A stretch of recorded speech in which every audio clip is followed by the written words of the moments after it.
Assalamualaikum warahmatullahi wabarakatuh. Perkenalkan, nama saya Neng Mulyani Sapitri dengan NIM 2314033 dari Program Studi Pendidikan Guru Sekolah Dasar Universitas Trilogi. Pada hari ini, saya akan memaparkan materi tentang pengolahan informasi dan teori pembelajaran kognisi untuk memenuhi penilaian ujian akhir semester mata kuliah Psikologi Pendidikan dengan dosen pengampu Ibu Febrianti Yuli Atriani, SPDI MPD. Berikut ini pokok pembahasan yang akan saya bahas pada hari ini. 1. Pengertian pengolahan informasi. 2. Tahap pengolahan informasi utama. 3. Model pengolahan informasi. 4. Strategi meningkatkan kapasitas dan kualitas memori. Yang pertama, pengolahan informasi, yaitu memfokuskan perhatian pada bagaimana siswa memperhatikan peristiwa-peristiwa lingkungan, mengkodekan informasi-informasi untuk dipelajari dan menghubungkannya dengan pengetahuan yang ada dalam memori dan menariknya kembali pada saat dibutuhkan. Yang kedua, tahap pengolahan informasi utama ada 3 tahap, yaitu tahap pengenalan rangsang atau stimulus yang mendeteksi hakikat dari informasi lingkungan. B. Tahap pemilihan respon yang menetapkan gerakan apa yang harus dilakukan. C. Tahap pemrograman respon yang mengatur sistem pada tubuh untuk memberikan respon. Yang ketiga, model pengolahan informasi. Para ahli menyusun model pembelajaran berdasarkan prinsip-prinsip pendidikan, teori-teori psikologi, sosiologis, psikiatri, analisis sistem, atau teori-teori. Model dimaknai sebagai suatu objek atau konsep yang digunakan untuk mempresentasikan sesuatu hal, sesuatu yang nyata, dan dikonversi untuk sebuah bentuk yang lebih komprehensif. 5. Model pembelajaran pengolahan informasi. 1. Model berpikir induktif. Model ini merupakan karya besar Hilda Taba. Ia juga termasuk salah satu pencetus model pengembangan kurikulum yang bernama Model Pengembangan Kurikulum Hilda Taba.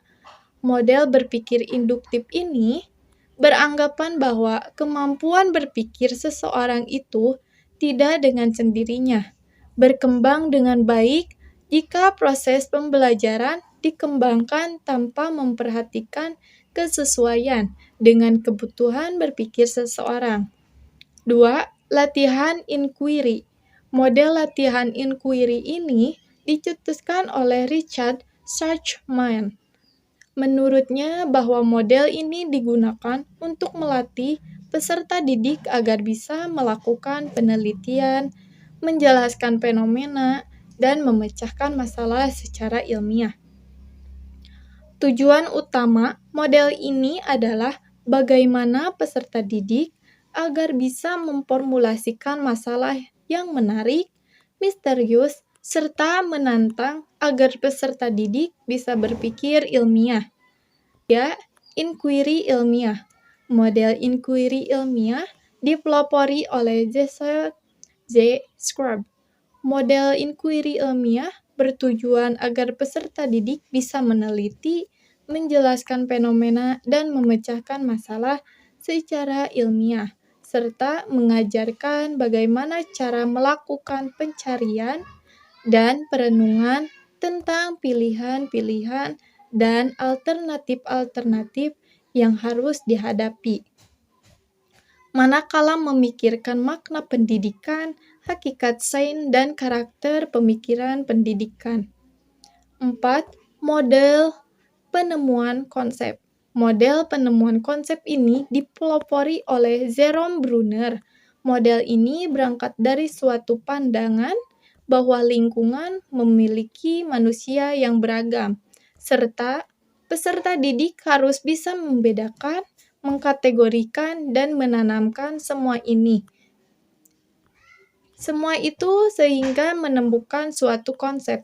Jadi, model penemuan konsep adalah suatu pendekatan yang bertujuan membantu siswa memahami konsep tertentu. 5. Pertumbuhan kognitif. Model ini dipelopori oleh Jean Piaget DKK. Model ini menegaskan bahwa perkembangan kognitif sebagian besar dipengaruhi oleh manipulasi dan interaksi aktif peserta didik dengan lingkungannya, di mana pengetahuan datang dari tindakannya melalui interaksi dengan lingkungannya. Struktur kognitif akan selalu berkembangan, pengalaman, dan berubah terus-menerus selama interaksi itu berlangsung. Memori kerja. Memori kerja adalah salah satu fungsi eksekutif otak. Ini adalah keterampilan yang memungkinkan kita bekerja dengan informasi tanpa kehilangan jejak atas apa yang sedang kita lakukan. Memori jangka pendek adalah memori penyimpanan sementara informasi-informasi sebelum diteruskan ke dalam memori jangka panjang.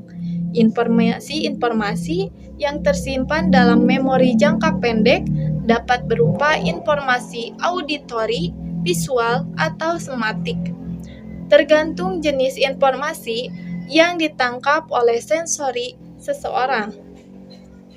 Memori jangka panjang merupakan memori yang tidak memiliki keterbatasan kapasitas dan bertahan beberapa menit saja, sehingga sepanjang hidup untuk menjaga informasi dalam waktu yang panjang.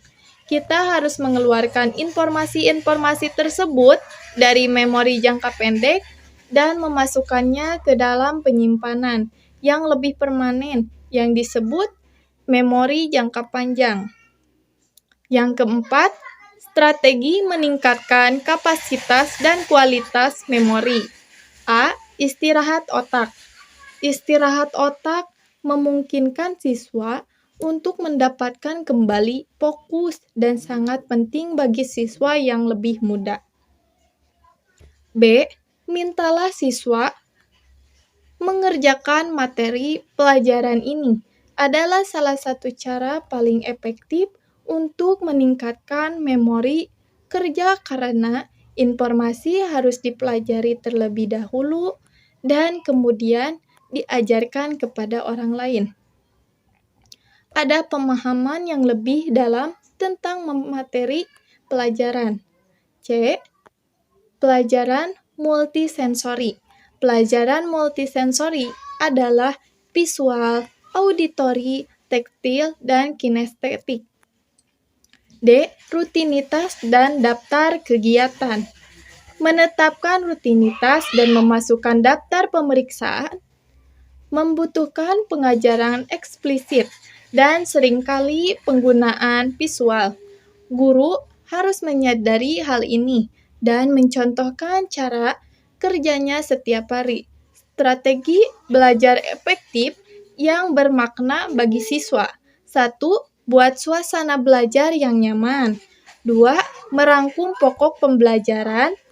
3. Belajar bersama. 4. Belajar dengan praktik, dan lain sebagainya. Cukup sekian pemaparan materi dari saya tentang pengolahan informasi dan teori pembelajaran kognisi. Mohon maaf jika ada kata yang salah, mohon dimaafkan. Hidup kesepian tanpa kekasih. Cukup sekian dan terima kasih. Wabillahi taufiq wal hidayah. Wassalamualaikum warahmatullahi wabarakatuh. Sampai jumpa di lain waktu.